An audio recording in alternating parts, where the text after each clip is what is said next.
என்னாகமம் 14ஆம் அதிகாரம். அப்பொழுது சபையார் எல்லாரும் கூக்குரலிட்டு புலம்பினார்கள். ஜனங்கள் அன்று ரா முழுவதும் அழுது கொண்டிருந்தார்கள். இஸ்ரவேல் புத்திரர் எல்லாரும் மோசேக்கும் ஆரோனுக்கும் விரோதமாக முறுமுறுத்தார்கள்.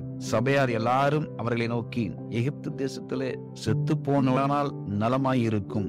இந்த வனாந்தரத்திலே நாங்கள் செத்தாலும் நலம். நாங்கள் பட்டயத்தால் மடியும்படிக்கும் எங்கள் பெண் ஜாதிகளும் பிள்ளைகளும் கொள்ளையாகும்படிக்கும் கர்த்தர் எங்களை இந்த தேசத்துக்கு கொண்டு வந்தது என்ன? எகிப்துக்கு திரும்ப போகிறதே எங்களுக்கு உத்தமம் அல்லவோ என்றார்கள். பின்பு அவர்கள், நாம் ஒரு தலைவனை ஏற்படுத்தி கொண்டு எகிப்துக்கு திரும்பி போவோம் வாருங்கள் என்று ஒருவரோடு ஒருவர் சொல்லிக் கொண்டார்கள். அப்பொழுது மோசேயும் ஆரோனும் இஸ்ரவேல் புத்திரரின் சபையாராகிய எல்லா கூட்டத்தாருக்கு முன்பாகவும் முகமுப்புற விழுந்தார்கள். தேசத்தை சுற்றி பார்த்தவர்களில் நூனின் குமாரனாகிய யோசுவாவும் எப்புனேயின் குமாரனாகிய காலேபும் தங்கள் வஸ்திரங்களை கிழித்துக் கொண்டு இஸ்ரவேல் புத்திரரின் சமஸ்த சபையையும் நோக்கி, நாங்கள் போய் சுற்றி பார்த்து சோதித்த தேசம் மகா நல்ல தேசம். கர்த்தர் நம்மேல் பிரியமாயிருந்தால் அந்த தேசத்திலே நம்மை கொண்டு போய் பாலும் தேனும் ஓடுகிற அந்த தேசத்தை நமக்கு கொடுப்பார். கர்த்தருக்கு விரோதமாக மாத்திரம் கலகம் பண்ணாதிருங்கள். அந்த தேசத்தின் ஜனங்களுக்கு நீங்கள் பயப்பட வேண்டியதில்லை. அவர்கள் நமக்கு இரையாவார்கள். அவர்களை காத்த நிழல் அவர்களை விட்டு விலகி போயிற்று. கர்த்தர் நம்மோடு இருக்கிறார். அவர்களுக்கு பயப்பட வேண்டியதில்லை என்றார்கள். அப்பொழுது அவர்கள் மேல் கல்லெறிய வேண்டும் என்று சபையார் எல்லாரும் சொன்னார்கள்.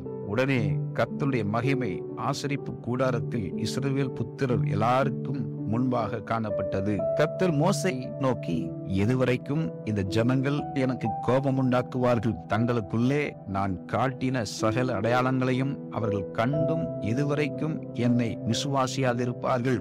நான் அவர்களை கொள்ளை நோயினால் பாதித்து சுதந்திரத்துக்கு புறம்பாக்கி போட்டு அவர்களை பார்க்கிலும் உன்னை பெரிதும் பலத்ததுமான ஜாதியாக்குவேன் என்றார். மோசே கர்த்தரை நோக்கி, எகிப்தியர் இதை கேட்பார்கள். அவர்கள் நடுவிலிருந்து உம்முடைய வல்லமையினாலே இந்த ஜனங்களை கொண்டு வந்தீரே. கர்த்தராகிய நீர் இந்த ஜனங்களின் நடுவே இருக்கிறதையும் கர்த்தராகிய நீர் முகமுகமாய் தரிசனமாகிறதையும் உம்முடைய மேகம் இவர்கள் மேல் நிற்கிறதையும் பகலில் மேகத்தூணிலும் இரவில் அக்கினி தூணிலும் நீர் இவர்களுக்கு முன் செல்லுகிறதையும் கேட்டிருக்கிறார்கள். இந்த தேசத்தின் குடிகளுக்கும் சொல்லுவார்கள், ஒரே மனிதனை கொல்லுகிறது போல இந்த ஜனங்களை எல்லாம் நீர் கொல்வீரானால் அப்பொழுது உம்முடைய கீர்த்தியை கேட்டிருக்கும் புறஜாதியர் கர்த்தர் அந்த ஜனங்களுக்கு கொடுப்போம் என்று ஆணையிட்டிருந்த தேசத்திலே அவர்களை கொண்டு போய் விடக்கூடாதே போனபடியினால் அவர்களை வனாந்தரத்திலே கொன்று போட்டார் என்பார்களே.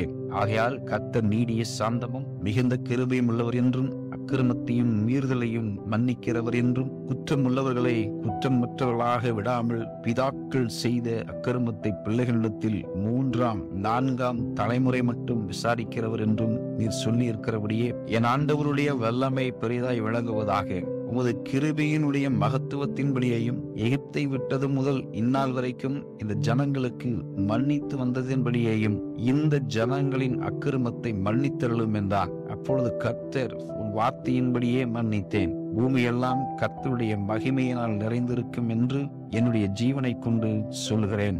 என் மகிமையையும் நான் எகிப்திலும் வனாந்தரத்திலும் செய்த என் அடையாளங்களையும் கண்டிருந்தும் என் சத்தத்துக்கு செவி கொடாமல் இதனுடைய 10 முறை என்னை பரீட்சை பார்த்த மனிதரில் ஒருவரும் அவர்கள் பிதாக்களுக்கு நான் ஆணையிட்டு கொடுத்த தேசத்தை காண மாட்டார்கள்.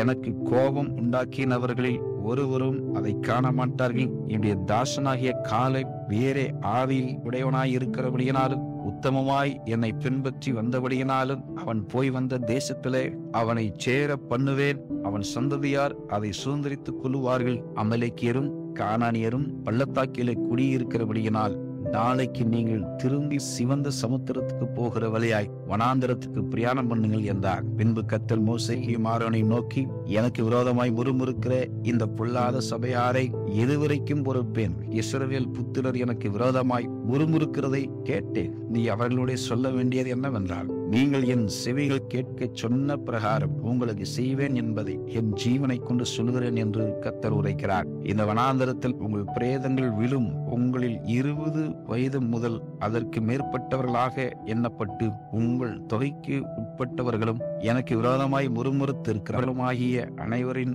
பிரேதங்களும் விழும். எப்புனேயின் குமாரன் காலேபும் நூனின் குமாரன் யோசுவாவும் தவிர மற்றவர்களாகிய நீங்கள் நான் உங்களை குடியேற்றுவேன் என்று ஆணையிட்டு கொடுத்த தேசத்தில் பிரவேசிப்பதில்லை. கொள்ளையாவார்கள் என்று நீங்கள் சொன்ன உங்கள் குழந்தைகளையோ நான் அதில் பிரவேசிக்கச் செய்வேன்.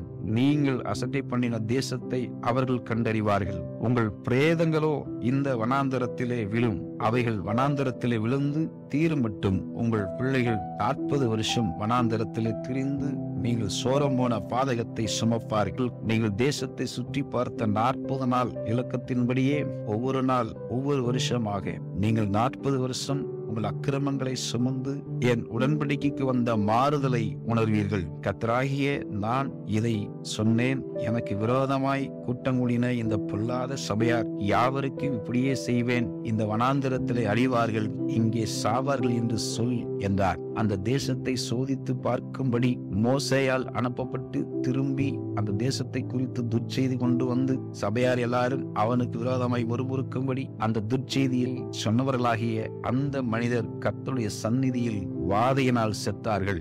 தேசத்தை எட்டி பார்க்க போன அந்த மனிதரில் நூனின் குமாரனாகிய யோசுவாவும் எப்புனேயின் குமாரனாகிய காலேப் மாத்திரம் உயிரோடு இருந்தார்கள். மோசே இந்த வார்த்தைகளை இஸ்ரவேல் புத்திரர் அனைவரோடும் சொன்னபோது ஜனங்கள் மிகவும் துக்கித்தார்கள். அதிகாலமே அவர்கள் எழுந்திருந்து நாங்கள் பாவம் செய்தோம், வாக்குத்தத்தம் பண்ணின இடத்துக்கு நாங்கள் போவோம் என்று சொல்லி மலையின் உச்சியில் ஏறத் துணிந்தார்கள். மோசே அவர்களை நோக்கி, நீங்கள் இப்படி கர்த்தரின் கட்டளையை மீறுகிறது என்ன? அது உங்களுக்கு வாய்க்காது. நீங்கள் உங்கள் சத்துருக்களுக்கு முன்பாக முறிய அடிக்கப்படாதபடிக்கு ஏறி போகாதிருங்கள். கர்த்தர் உங்கள் நடுவில் இரார். அமலேக்கியரும் கானானியரும் அங்கே உங்களுக்கு முன்னே இருக்கிறார்கள். பட்டயத்தினால் விழுவீர்கள். நீங்கள் கர்த்தரை விட்டு பின்வாங்கினபடியால் கர்த்தர் உங்களோடு இருக்க மாட்டார் என்றார். ஆனாலும் அவர்கள் மலையின் உச்சியில் ஏறத் துணிந்தார்கள்.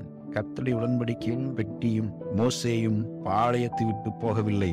அப்பொழுது அமலேக்கியரும் கானானியரும் அந்த மலையிலே இருந்து இறங்கி வந்து அவர்களை முறியடித்து அவர்களை ஓர் மட்டும் துரத்தினார்கள் என்பதே. ஆமென்.